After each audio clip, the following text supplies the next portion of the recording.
নমস্কার বন্ধুরা, আবারও চলে এসেছি আমার সিম্পল রান্নাঘরে। তো সবাই কেমন আছো? নিশ্চয়ই ভালো আছো, আমরাও ভালো আছি। তো এখানে দেখো, এই যে পটল দেখাচ্ছি। তো পটলের একটা রেসিপি করব, দারুণ খেতে লাগে চিংড়ি মাছ দিয়ে।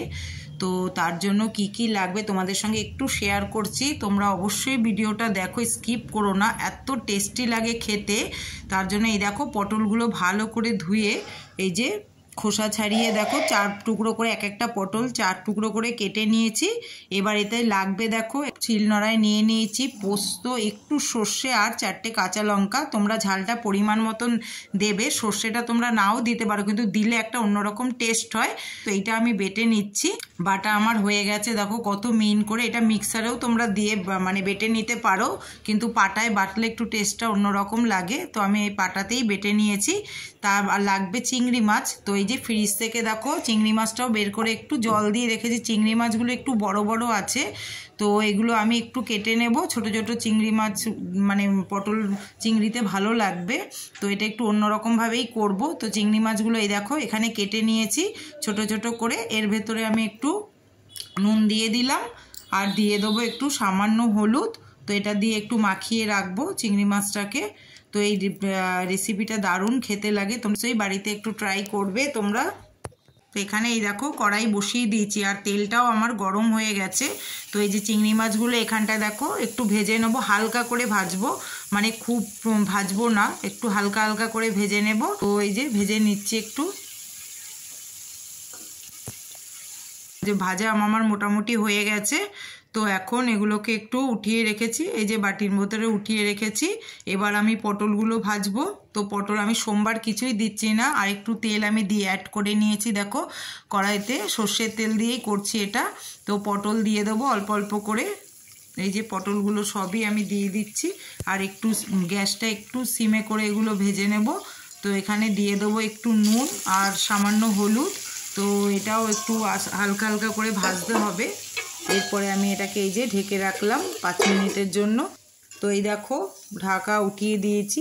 তো এখানে দেখতেই পাচ্ছ এই যে লালচে লালচে একটা ভাব এসছে, আর একটু সিদ্ধটাও হয়ে গেছে, কেননা 5 মিনিট ঢাকা ছিল।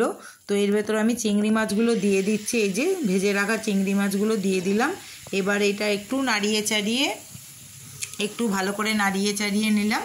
নিয়ে এবার যে পোস্ত সর্ষে আর কাঁচা লঙ্কা যে বেটে রেখেছিলাম, সেটা আমি এবার এর ভেতরে দিয়ে দেবো। তো বেশি আমি ঝোল করব না, একটু মাখা মাখাই হবে এই পটল চিংড়ি রেসিপিটা। তো ভালোই লাগবে। তো এই দেখো এই যে বাটাটা আমি এবার এর মধ্যে দিয়ে দিলাম পুরোটাই। দিয়ে এবার একটু নাড়িয়ে চাড়িয়ে নিয়ে নেব। নিয়ে এই যে পুরোটাই দিয়ে দিয়েছি। একটু জল দেবো, কারণ একটু সিদ্ধ, আর একটু সিদ্ধ হবে। তো ওই যে ভালো করে একটু নেড়ে চেড়ে এবার এই দেখো একটু জল দিয়ে দেবো। জলটা দিলে একটু সিদ্ধটা হয়ে যাবে পুরোটাই। তো এই যে অল্প করে, বেশি জল দেব না, অল্প করে একটু এই যে ঘুরিয়ে জল দিয়ে দিলাম। এবার এটাকে আরেকটু নাড়িয়ে নিই ভালো করে। তো এই যে নাড়িয়ে চাড়িয়ে এবার এটাকে এর মধ্যে একটু সামান্য পরিমাণ মতো নুন দিয়ে দেবো। আবার একটু 5 মিনিটের জন্য ঢেকে রাখবো। তো এই যে ঢাকাও আমি দিয়ে দিলাম। দেখো গ্যাসটা একটু সিমে করে দিলাম। এই দেখো ঢাকা খুলে ফেলেছি, দেখো কত সুন্দর একটা মাখা মাখা হয়ে গেছে। তো ভালোই লাগছে, আর এত সুন্দর একটা মানে চিংড়ি মাছের সেন্ট বেরোচ্ছে সত্যি। আর এই যে শেষে একটু সামান্য চিনি দিয়ে দিলাম। তো এই যে চিনিটাও দেওয়া হয়ে গেল। এবার এটাকে আমি নামিয়ে দেব। চলো একটা পাত্রে এটা নামিয়ে নিচ্ছি। তো এই যে কড়াই থেকে আমি দেখো নামিয়ে নিলাম। আর এই দেখো দেখতে কত সুন্দর লাগছে, আর খেতে তো আরও ভালো লাগে। তো বন্ধুরা, তোমাদের কেমন লাগলো অবশ্যই রেসিপিটা কমেন্ট করে জানাবে, আর বাড়িতে অবশ্যই তোমরা ট্রাই করো, দেখবে দারুণ লাগে খেতে। আর এই দেখো পুরো একটু মাখা মাখাই হয়েছে, অল্প একটু গ্রেভি করেছি। অবশ্যই দেখা হচ্ছে পরের ভিডিওতে। তোমরা সবাই ভালো থেকো, সুস্থ থেকো।